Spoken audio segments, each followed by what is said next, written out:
Alhamdulillah Rabbil Alameen wassalatu wassalamu ala sayyidil anbiya'i wal mursaleen wa ala alihi wa sahbihi wa man istanna bi sunnatihi ila yawmiddin. Allahumma ij'alna minhum wa min alladhina amanu wa 'amilu salihat wa tawasaw bil haqq wa tawasaw bis sabr. Amin ya Rabbil Alameen. Thumma amma ba'd fa a'udhu billahi minash shaitanir rajim. Qul هلم شهداءكم الذين يشهدون أن الله حرم هذا فإن شهدوا فلا تشهد معهم ولا تتبع أهواء الذين كذبوا بآياتنا والذين لا يؤمنون بالآخرة وهم بربهم يعدلون. رب اشرح لي صدري ويسر لي أمري واحلل عقدة من لساني يفقهوا قولي. آمين يا رب العالمين. ایک مرتبہ پھر السلام علیکم ورحمۃ اللہ وبرکاتہ. آج کے سیشن میں میری امید ہے کہ دو مثالیں کور ہو جائیں. پہلی مثال کا تعلق سورہ انعام کی دو آیات سے ہے. آیت نمبر ہے 150 اور 151 150 and 151. ان دونوں آیات کے شروع میں اللہ تعالیٰ نے پکار کے لیے دو مختلف الفاظ استعمال کیے ہیں. ایک آیت میں ہے لفظ ہلما، دوسری میں ہے تعالو. اگر آپ کبھی حج عمرہ کرنے کا اتفاق آپ کو اگر کبھی ہوا ہے تو آپ نے سنا ہوگا تعال یا ولد، تعال یا رجل، تعال یا حج، تعال تعال تعال، بہت کہتے ہیں تعال. لیکن تعالو کے اصل معنی آپ کسی اونچائی پر ہیں اور کسی کو اونچائی پر بلا رہے ہیں. ویسے عام طور پہ اگر کسی کو بلانا ہو یا کسی کی توجہ دلانی ہو کسی بات کی طرف تو تعالی نہیں کہتے، عربی میں ہلما کہتے ہیں. ہلما عام حالات میں بلانے کے لیے. مزے کی بات اور خوبصورت بات یہ ہے کہ قرآن کریم میں اس پہلی آیت میں قل ہلم شہداءکم الذین یشہدون ان اللہ حرم ھذا، تم ایسا کرو، تم اپنے شہداء کو بلاؤ، ان سے کہو ہلما ادھر آنا ذرا. شہداء کون؟ ان کے ایکسپرٹ. شہداء کا لفظ قرآن میں ایکسپرٹس کے لیے شاہد وہ تھا جو کسی بات میں ماہر ہو اور پھر جب وہ گواہی دے تو سب کہیں واقعی یہ صحیح بات کر رہا ہے. یعنی اسی لیے شہداء قرآن کے خلاف اگر جب آیات آئی ہیں کہ تم اگر قرآن سے اتنے امپریس نہیں ہو، تمہیں شک ہے کہ یہ اللہ کا کلام نہیں ہے، تو اس طرح کی ایک صورت لے آؤ. وَادْعُوا شُهَدَاءَكُمْ، اپنے شہداء کو بلا لو. شہداء کے معنی کیا؟ جو لوگ آ کے گواہی دیں. گواہی کون دے گا؟ جس کی بڑی مہارت ہے شعر میں، جس کو بڑی مہارت ہے عربی میں. وہ جب گواہی دے گا کہ یہ اللہ کا کلام نہیں تو ٹھیک ہے، اس کو بلا لو، اس کو بلا لو. سو دس از وَادْعُوا شُهَدَاءَكُمْ. یہاں کہا کہ تمہارے جو علماء ہیں جو بڑی گواہی دے سکتے ہیں ان کو بلا، ان سے کہو ذرا آنا ذرا ادھر، ذرا آپ سے بھی پوچھ لیں.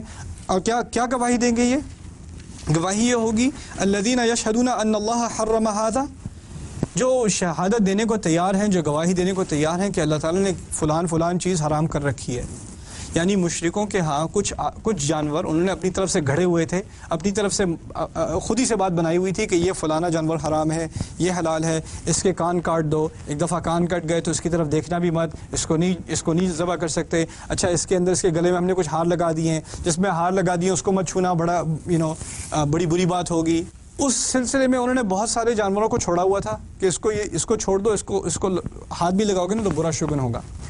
اللہ تعالیٰ نے چیلنج کیا کہ تم کون سے ماہر ہیں جن سے تم یہ بات لے کر آتے ہو کہ یہ گواہی دینے کو تیار ہے کہ واقعی یہ اللہ تعالیٰ کی طرف سے حرام ہے، اللہ تعالیٰ نے اس کو حرام کیا ہے. اب جب یہ لوگ گواہی دے رہے ہیں تو یہ کیا سچی گواہی ہے یا جھوٹی گواہی ہے؟ جھوٹی گواہی ہے، اپنی بنائی ہوئی بات ہے. اس کا نہ کوئی سر نہ پیر، نہ اس کی کوئی اصل، نہ اس کی کوئی علمی بحث. فَأْتُوا بِكِتَابٍ مِّنْ عِنْدِ اللَّهِ أَوْ أَثَارَةٍ مِّنْ عِلْمٍ إِن كُنتُمْ صَادِقِينَ. اللہ تعالیٰ کی طرف سے کوئی کتاب تو لے کر آؤ، کس کتاب سے تو ظاہر کر دو کہ کیا بات کی جا رہی ہے.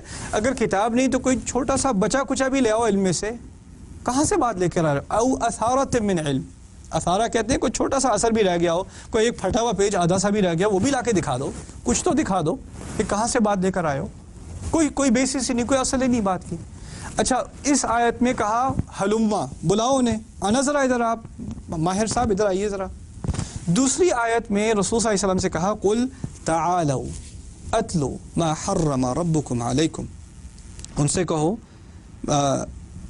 ان لوگوں سے کہو ادھر آنا ذرا، میں تمہیں سناتا ہوں تمہارے رب نے واقعی کیا چیزیں حرام کی ہیں، میں تمہیں سناتا ہوں. اب میں کس کی طرف اشارہ ہے؟ میں رسول کی طرف صلی اللہ علیہ وسلم.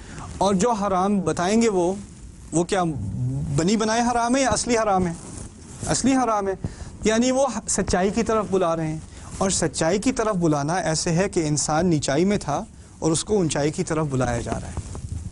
جب وہ لوگ ایک دوسرے کو بلاتے ہیں وہ تمام ایک ہی فوٹنگ پر ہیں، ان میں سے کوئی اونچا نہیں کوئی نیچا نہیں. جتنا وہ جاہل، جتنا بلانے والا جاہل، اتنا ہی بلائے جانے والا جاہل، دونوں برابر ہیں. لیکن رسول کے کیس میں جب رسول بتائے گا صلی اللہ علیہ وسلم کہ کیا چیز حرام اور کیا چیز حلال، تو وہ ایک اونچی جگہ کھڑا ہے، اس کو وہاں سے وہی نظر آتی ہے جہاں تمہیں نظر نہیں آتی، تو وہ تمہیں اونچائی کی طرف بلا رہا ہے، وہ تمہیں وہ چیزیں دکھائے گا جو تمہیں خود نظر نہیں آ رہی تھی۔ تو یہاں خوبصورتی سے کیا لفظ استعمال ہوا؟ تعالو۔ اس آیت میں ایک اور بڑی عظیم حکمت جو اصل میرا موضوع نہیں ہے، لیکن کیونکہ آیت پر ذکر ہو رہا ہے تو کچھ ایک چھوٹی سی بات کر دوں۔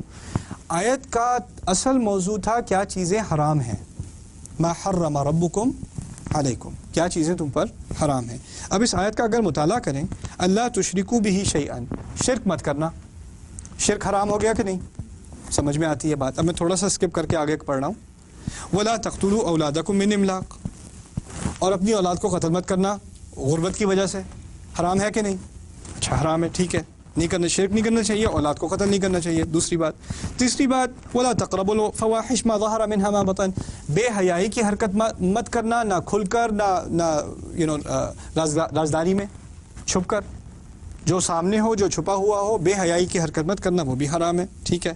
ولا تقتلوا النفس التي حرم الله الا بالحق، نہ کسی ایسے انسان کو جس نے کچھ کیا بھی نہیں، انسنٹ کو کیا کہتے ہیں؟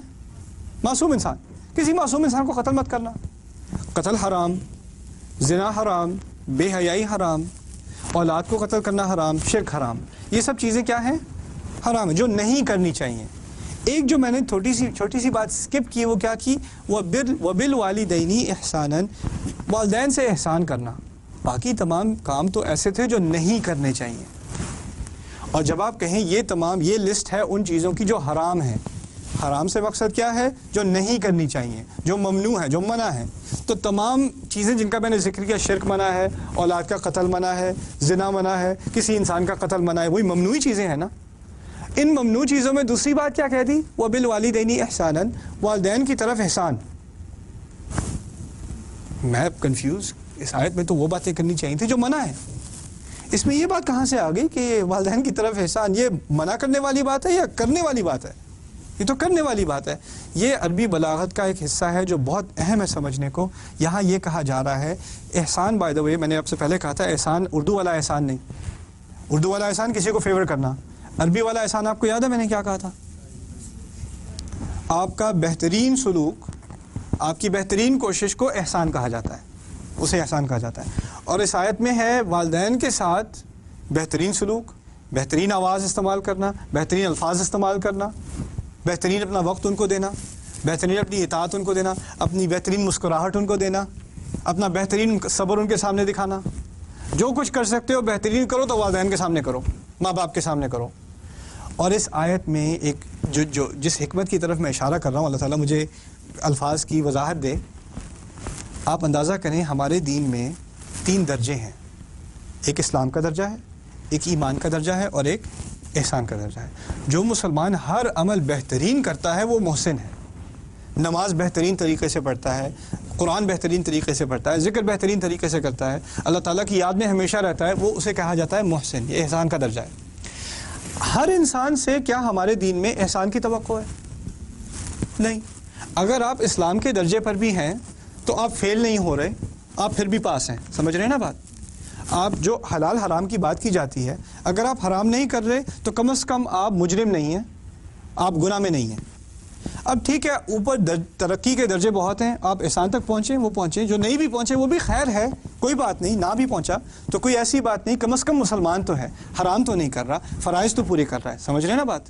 تو ایک مسلمان کے لیے ایک ہوتا ہے بیئر منیمم، کم از کم یہ حرکتیں مت کرنا، اور کم از کم یہ تھوڑے سے کام تو ضرور کر لو، نماز تو کم از کم ضرور پڑھ لو، زکوٰۃ تو کم از کم ضرور دے دو، اور یہ کچھ حرام چیزیں ہیں ان سے تو کم از کم دور رہ لو، باقی ترقی ہو نہ ہو وہ بات کی بات ہے۔ ایک بیسک چیز جو جیسے ہم 5 پلرز بھی کہتے ہیں، 5 جو بنیادی اصول ہیں دین کے، ان کے بارے میں بات ہو جاتی ہے۔